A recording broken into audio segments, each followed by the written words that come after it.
Meie üldine seisukoht on see, et kõiki meie patsiente peaks vaktsineerima. See on paljude jaoks hästi keeruline küsimus selles mõttes, et inimestel on mõnikord raske aru saada, et sellest, et kui nagunii on raske haigus või nagunii on mingisugune krooniline probleem, eriti kui see krooniline probleem on mingisugune verehaigus.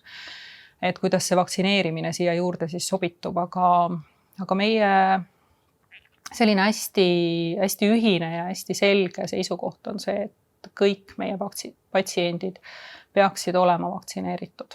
Me näeme liiga palju meie patsientide hulgas nakatumist, me näeme liiga palju meie patsientide hulgas haigestunuid. Kui me räägime vaktsiinvälditavast haigusest või me räägime haigusest, mille raskeid tüsistusi annab vaktsiiniga ennetada. Ja mida me selgelt teame ja mis on ka selgelt kõikides uuringutes välja toodud, on see, et kõik hematoloogilised haiged, tegelikult sõltumata sellest, milline on nende taustal olev diagnoos, nad kõik on COVID-19 haiguse raskuse mõttes riskigrupis. Ehk siis nad potentsiaalselt põevad seda haigust raskemalt kui teised. Ja ainukene võimalus, kuidas selle haiguse rasket kulgu kuidagi vältida või ennetada, on see, et nad oleksid võimalikult õigeaegselt ja võimalikult korrektselt vaktsineeritud. Nii et seda me kõikidele oma patsientidele soovitame.